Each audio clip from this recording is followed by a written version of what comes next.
e pudéssemos encarar esse problema de frente. E é com essa disposição, com essa missão que eu me coloco nessa relatoria desse projeto. Assim, só considerações, agradeço aí a presença de cada um dos senhores e acho que tem muito espaço para avançar, e nós precisamos avançar. Obrigado, deputado Guilherme Campos. Deputado Antônio Balba. Bom, meu querido presidente, referência a todos que participaram dessa audiência pública, em todas as mesas. Meu querido amigo Guilherme Campos, certamente essa relatoria não estaria tão bem entregue nas mãos do Guilherme Campos, deputado Guilherme Campos. Tenho certeza que ele vai concluir pela realidade que ele conhece, pelo contraditório estabelecido à proposta, e será certamente um relator à altura desse complexo desafio. Eu queria fazer alguma referência a esse tema que me toca tão profunda e particularmente. O termo microempresa é um neologismo. Ele não existia no Brasil. Ele começou na dinâmica da economia brasileira na década de 75 para frente. Não existia esse termo microempresa. Quando ele chegou no administrativo e o governo fez um esforço de incorporar nas suas estratégias públicas de geração de emprego, foi mais ou menos nesse período que surgiu esse nome, quando os SEBRAES começaram a se estruturar nos seus estados, nos diversos estados. Quando ele chegou nessa casa, chegou 20 anos depois. Chegou em 95, quando nós vimos para essa casa, associado com com outros deputados, e criamos pela primeira vez na história do parlamento brasileiro a Frente Parlamentar de Apoio à Micro e Pequena Empresa, que foi a responsável de introduzir um conceito do simples e ajudar o próprio governo a estruturar essa alternativa, que viabilizaria, portanto, um tratamento diferenciado do ponto de vista fiscal e do ponto de vista de outros tributos e contribuições que envolvia a empresa normal no Brasil, digamos assim. Mas quando chegou nessa casa, em 95, era um neologismo também. Essa casa nunca tinha ouvido falar e só veio ouvir 20 anos depois.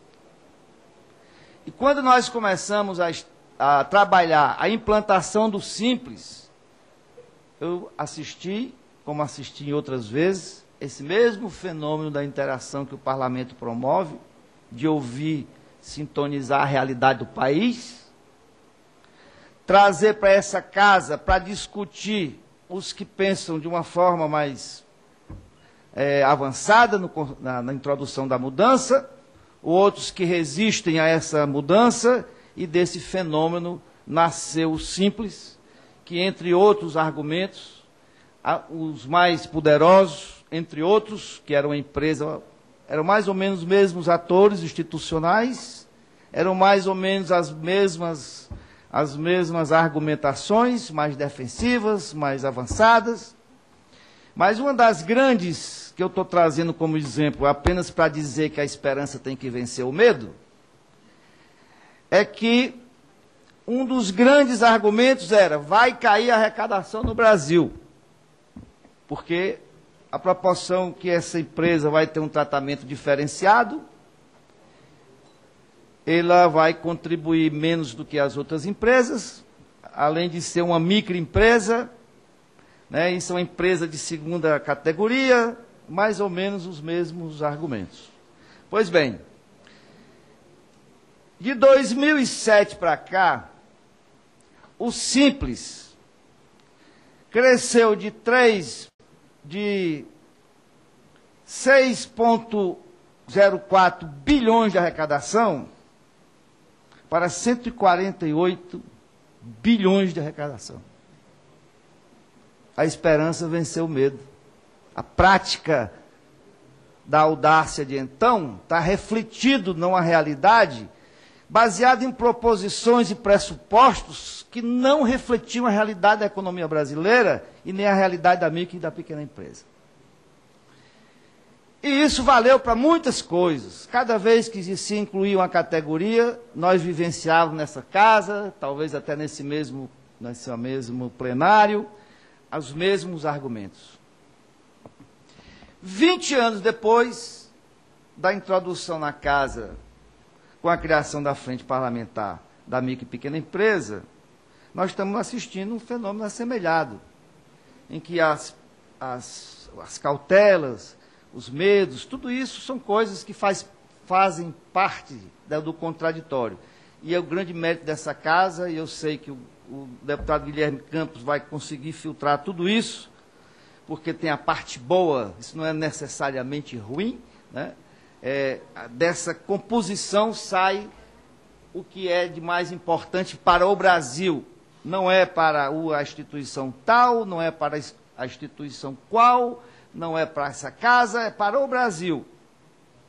Então, nós temos que compreender alguns detalhes que eu gostaria de refletir. Eu quero dizer para vocês também que eu fui estagiário do SEBRAE, fui o primeiro estagiário do SEBRAE, fui o primeiro técnico do SEBRAE que assumiu aquela casa concursado, fui o primeiro superintendente da casa, fui presidente do conselho 3 vezes, depois de 40 anos pedi demissão agora porque completou. Portanto, eu estou trazendo essa bagagem que nos levou, já naquela época, a criar a Frente Parlamentar da Micro e Pequena Empresa. Meus amigos, não há como você fiscalizar 28 milhões de informais. Não tem concurso que você possa contratar 30 mil auditores fiscais, auditores do trabalho. Não tem como fiscalizar. Então, se você, com tantos mil... Eu estou dando esse exemplo apenas para mostrar a desproporção entre o fenômeno da economia no Brasil e o problema brasileiro, e a estrutura que seja possível construir para você garantir que todos aqueles micro e pequenas empresas, todos aqueles trabalhadores informais que estão lá, vão ter os seus direitos assegurados. Por outro lado, eu quero me referindo ao doutor José Pastore, que não é o empregado, ainda não é a categoria pior, aquela que entrou, que puder vir a ser facilitado por um instrumento construído dessa interação, ainda não é esse da segunda categoria. Tem outra categoria que não está nesse sistema de produção. Tem outra categoria que não chegou nem no informal. Tem 15 milhões que não chegou no informal. Morrem por ano nas grandes capitais brasileiras, assassinadas a bala, entre 17 e 25 anos, na minha cidade morrem 1.800 pessoas, jovens.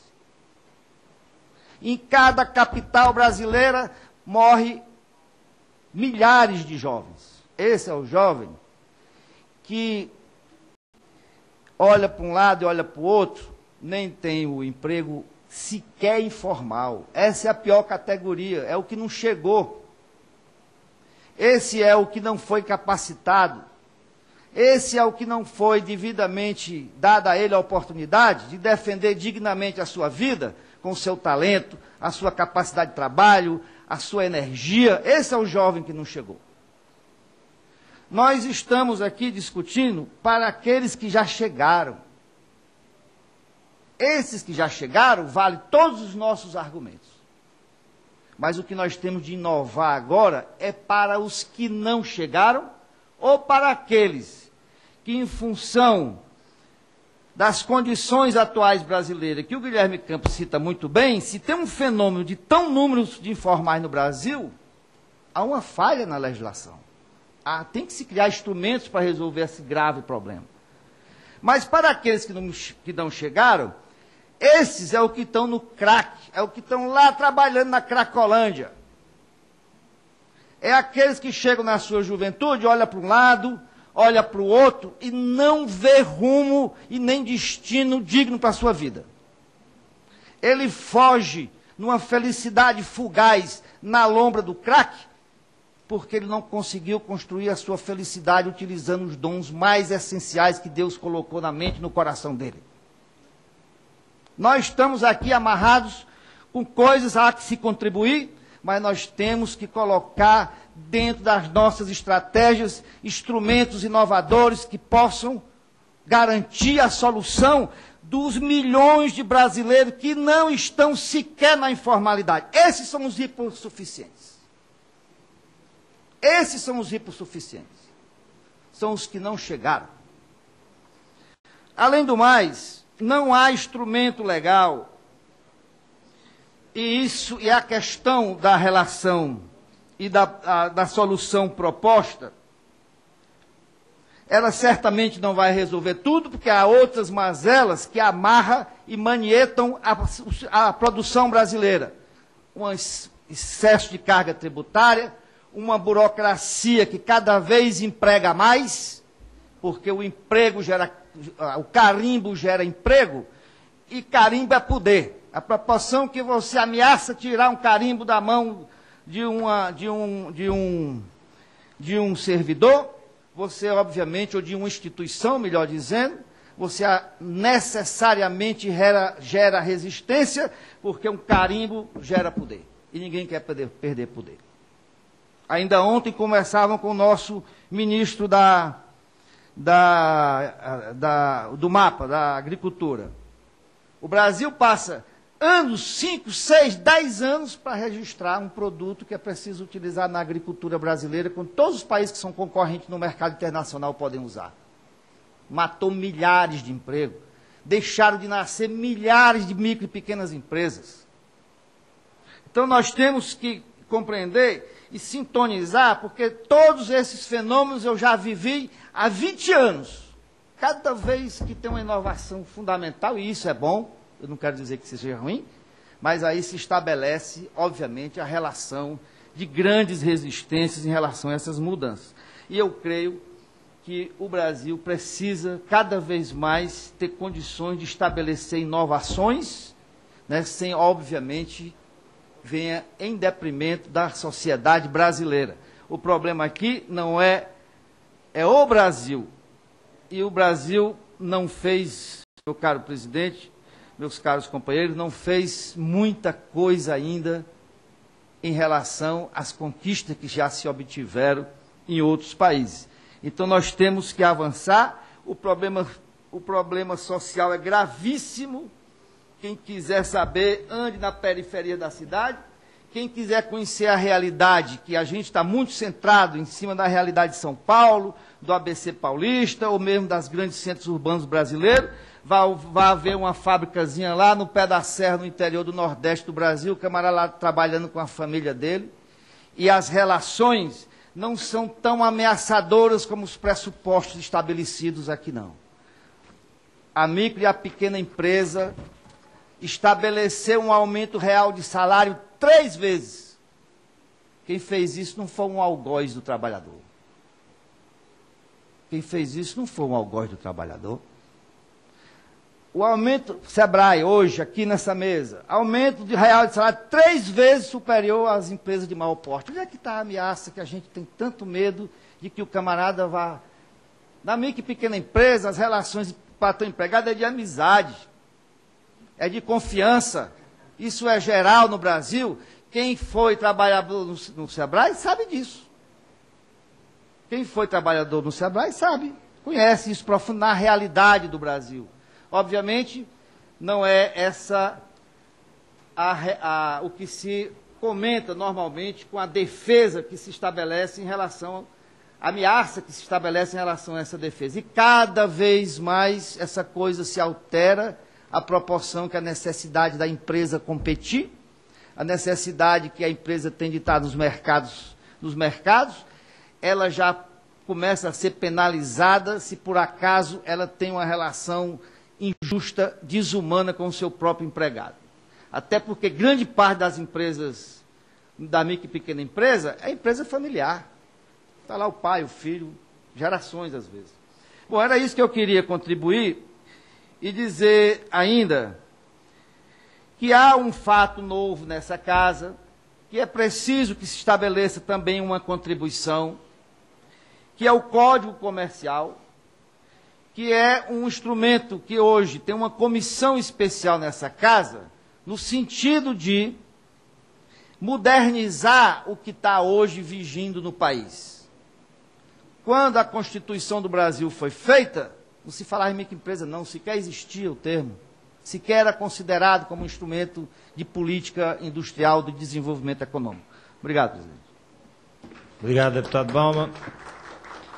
A democracia só tem sentido se ela puder efetivamente contribuir para que a gente reduza as desigualdades sociais no nosso país, para que a gente possa acabar com a exclusão social, enfim.